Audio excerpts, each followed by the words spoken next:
एक मुलाकात ऐसी शख्सियतों के साथ जिन्होंने दिया है अपने जीवन को एक नया मुकाम। रूबरू कराएंगे ऐसी कुछ हस्तियों के साथ एक खास शख्सियत के साथ मुलाकात। जयदेव पटेल के साथ नंबर 1 इंडिया न्यूज पर रात। नमस्कार दोस्तों, मैं जयदेव पटेल, आपका एक बार फिर स्वागत है एक खास शख्स के साथ मुलाकात प्रोग्राम में।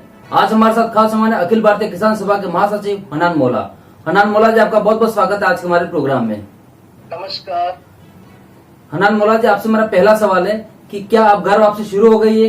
क्या जुलूस की भी तैयारी है? और साथ ही आप ये बताइए कि कब तक खाली हो जाएंगे पूरी तरह सारे बॉर्डर?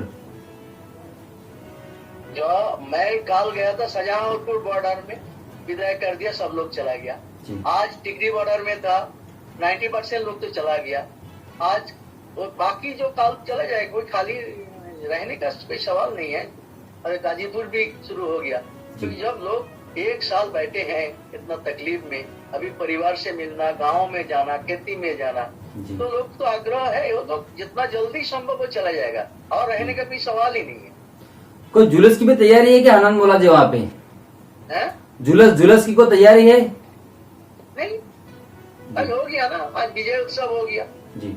मोर्चा में हम गया था 2 जगह, वहाँ विजय हुआ, विजय उत्सव करके तब वापस चले जा रहा है जी। सब सीधा घर जा रहा है जी। हनान मौला जी, लगता है कि आप ज्यादा खुश नजर नहीं आ रहे, क्योंकि आप लोग पहले भी चाह रहे थे कि मोर्चा ना उठे जब तक एमएसपी पर कानून ना बने। तो एमएसपी को लेकर अभी भी कोई डाउट है क्या आपको? आंदोलन के लिए कुछ बात कहना है ही। हम तो खुश नहीं है एमएसपी के बारे में, मगर एमएसपी मालूम है हमारा कि एमएसपी में थोड़ा कठिनाई है।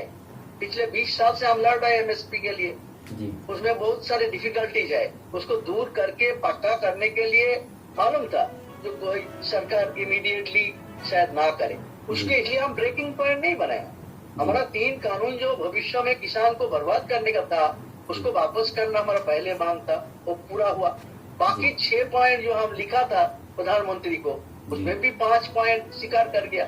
तो जब इतना बड़ा विक्ट्री हुआ, जो दुनिया में, भारत ने दुनिया में इतना बड़ा विजय किसान को भी हासिल नहीं किया, इतना बड़ा विजय के बाद इसको छोटा करने का कोई सवाल ही नहीं है।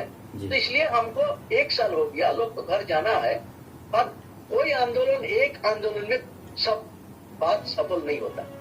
कुछ मिलता है, कुछ वेटिंग में रहता है, कोई भविष्य आंदोलन के बचता है।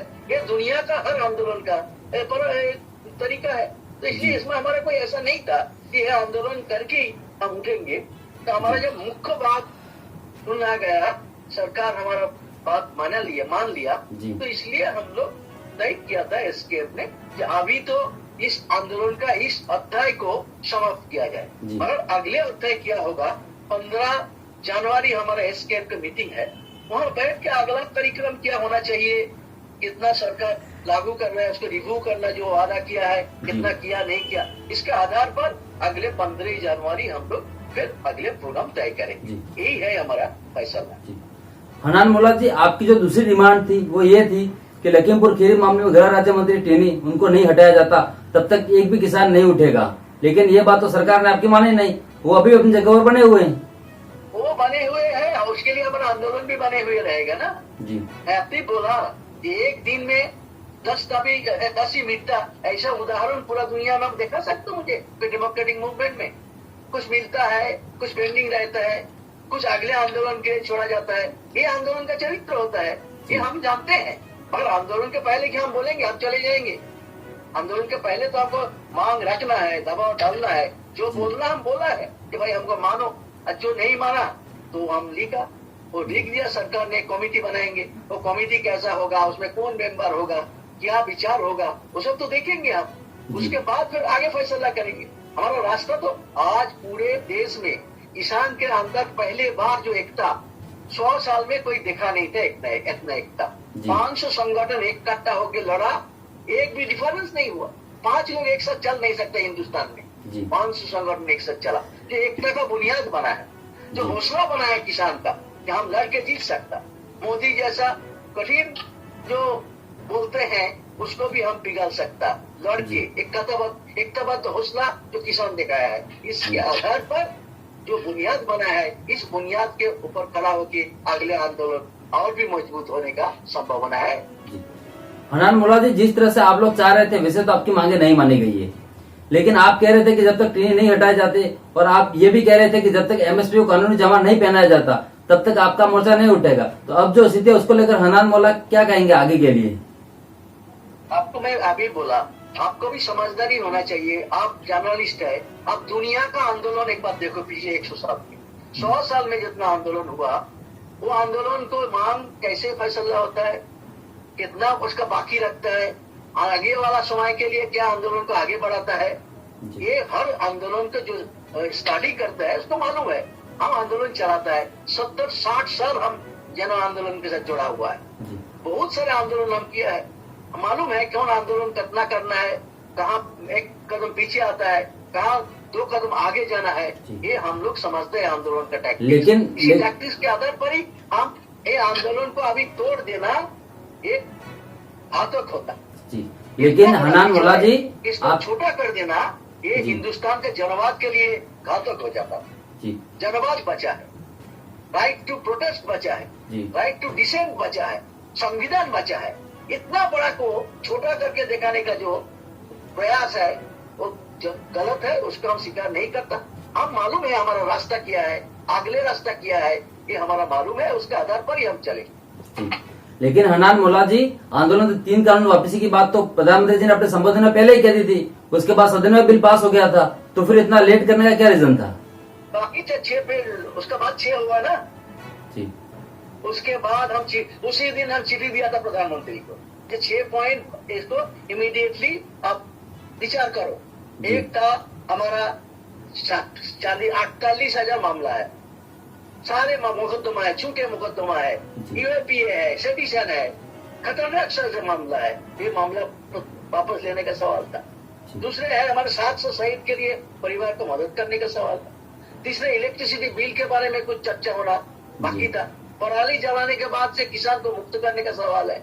ये सब सवाल हम लिख के दिया था, और उसके साथ यह भी लिखा था टेनी को त्याग पत्र भी देना चाहिए। मांग पे तो रखना है, बस मांग रखना है, कितना में सॉल्व होगा आज, फिर कितने के लिए काल लड़ेंगे, ये हमारा कोई भी आंदोलन के योजना के साथ ही रहता है। ये मान लिया सारे केस विड्रॉ होगा, अभी मान लिया शहीद परिवार को पैसा देने का सवाल को भी कैसे पूरा किया जाएगा वो भी स्वीकार किया।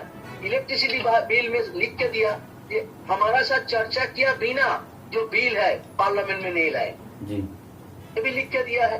पराली से किसान को मुक्त कर दिया है, पराली से किसान को मुक्त कर दिया है। जो 1 लाखों रुपया उसको फाइन होता, जेल होता, उससे उसको मुक्त कर दिया। तो काफी जो बाकी था उसमें से भी काफी आगे बढ़ा। इसके बाद जो बचा है उसके लिए हम आप आगे बढ़ेंगे, आगे आंदोलन को चलाएंगे। हम तो बोला ना battle is on but war is on. आप सुनते हैं ना जी, बैटल इज ऑन। एक युद्ध में 1000 बैटल होता है जी, एक बैटल जीतते जीतते एक दिन वार जीतता है। वार एक दिन में नहीं जीता जाता है। Battle is on but war is on, that is our message. Hanan Mulla ji, आपसे मेरा क्लोजिंग क्वेश्चन है कि अब आगे किसान नेता क्या सिर्फ बातचीत करेंगे या चुनाव लड़ेंगे या फिर किसी पार्टी के लिए कैंपेन करेंगे? पता नहीं है। हम तो बोला था किसान और संगठन हम है, हम इलेक्शन कमीशन में रजिस्ट्रेशन नहीं है, हमारा कोई चुनावी सिंबल नहीं है, और हम चुनाव लड़ने के लिए नहीं है, हम किसान का समस्या लेके लड़ाई लड़ते हैं। चुनाव के में अगर हम एक आवाज उठाया था, क्योंकि जब बीजेपी हमारे साथ गद्दारी कर रहा है, बात नहीं मान रहा है, इतना बदनाम कर रहा है, हमला कर रहा है, जुल्म कर रहा है, इस परिस्थिति में हम बोला था बीजेपी को वोट नहीं देना। किसान तुम्हारे साथ बीजेपी बदमाशी किया है, उसको वोट नहीं देना। फिर किसको नहीं दे, किसको देना है, ये हम कभी नहीं बोला। तो ये सब जो है चुनाव हमारा अपना किसान संगठन का काम नहीं है, वो पॉलिटिकल पार्टी जो है सोचेगा करेगा, उसके काम है। हमारा काम है हमारा किसान को मांग के लिए लड़ना, वो मांग को हासिल करना, जो हासिल नहीं हुआ उसके लिए अगले लड़ाई की योजना बनाना, ये किसान आंदोलन का काम होता है। हनान मुल्ला जी, आपने समय दिया उसके लिए आपका बहुत बहुत धन्यवाद। धन्यवाद, नमस्कार।